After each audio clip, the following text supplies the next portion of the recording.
For Comedy Hype News, I'm Dom Smith. In Living Color vs. Saturday Night Live captures the excitement of how something new can come along and steal the attention from an established institution. The two sketch comedy shows have always been compared to each other, with fans taking sides on which one was better. In Living Color made its debut on April 15, 1990, during SNL's 15th season. It was new, refreshing, edgier, and unlike anything else on TV. By comparison, it made SNL seem watered down. While SNL focused on having a celebrity host a musical guest each episode, In Living Color focused on pushing its cast. The sketches were shorter and more character-driven. Even the musical acts were younger and fresher than the ones on SNL.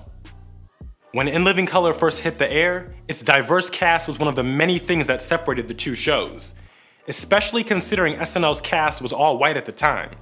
In Living Color quickly became the hottest thing on TV, winning an Emmy for Outstanding Variety Series in its first year. A bunch of young, up-and-coming comedians were eager to be on the show. Saturday Night Live knew they had competition. There were some cast members who got on SNL, saw what was happening over at Fox, and wanted to jump ship to the cooler show. Chris Rock was one of those names who desperately wanted to make that change. And could you blame him? Chris Rock made his debut on SNL in the fall of 1990. He auditioned to be on the show with Adam Sandler. Chris was hired as a middle player, while Sandler was hired as a writer. Sandler would later be promoted to a featured player midway through the season. At the time, Chris was the first black cast member in 4 years since Denitra Vance in 1986.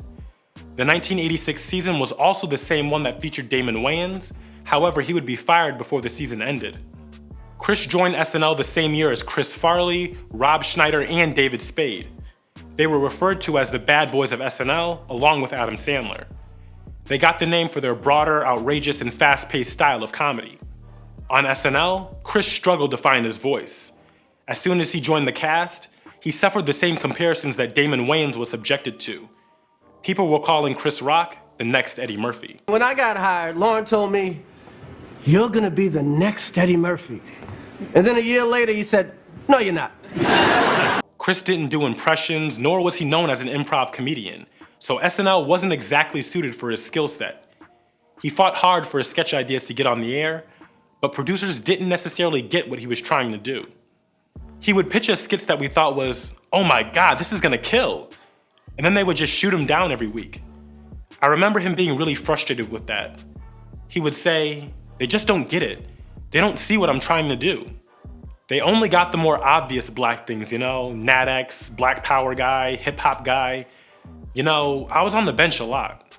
While he was experiencing the limitations of SNL, there was another sketch comedy show that was making waves on another network.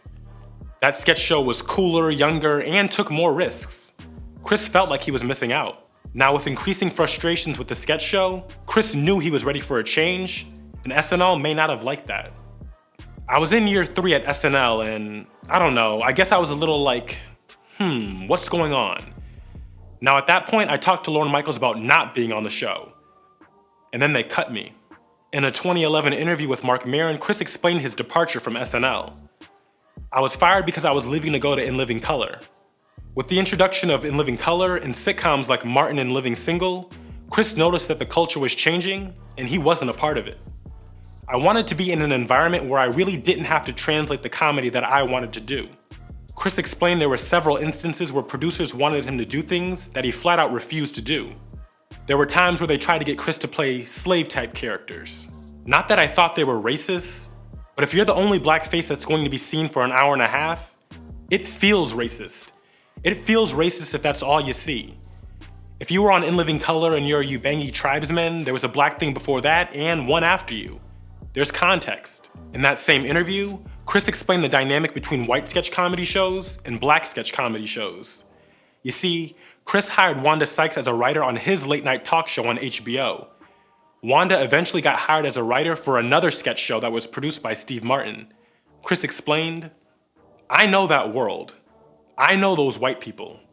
I was like, "Wanda, all they're gonna want you to do is things involving race or impressions of famous black people." 3 months later, that's all they wanted, and that's all they do at SNL right now for black characters. After leaving New York to join In Living Color, a 29-year-old Chris Rock would take his chances. How am I newspaper? 35 cents. 35 cents? Good Lord! He became a recurring guest star in the final season, reprising his role as Cheap Pete from I'm Gonna Get You Sucker and other various characters. However, he would only appear in 6 episodes before Fox canceled the show in 1994. Down on his luck and without a job, Chris made the decision to give up trying to be an actor and focus on his stand-up. He began perfecting his act and craft. Hard work would pay off as Chris was offered his own half-hour comedy special on HBO, Big Ass Jokes. The success of that would lead to Chris's breakout hour-long special, Bring the Pain, where he became a household name and one of the hottest comedians at the time. Since getting fired from SNL, Chris has hosted twice, but has also had a number of cameo appearances as well. It appears as though he hasn't held a grudge for being let go from the show. In 2019, Rock appeared on SNL and made light of the fact that he was fired from SNL, along with former cast member Adam Sandler, who was also fired from the show. I was fired by NBC, then I went on and lived in color. 3 weeks later, they took it off TV. Despite only lasting 5 seasons, the legacy of In Living Color will never be forgotten, and it's always going to be pitted against Saturday Night Live. Chris may have never gotten the chance to make an impact on either show, but his firing from SNL and the cancellation of In Living Color might have been the push he needed to become the Chris Rock we know today. Stay up to date with the latest news and comedy by subscribing here to our YouTube channel, and follow Comedy Hype across all social media. For Comedy Hype News, I'm Dom Smith.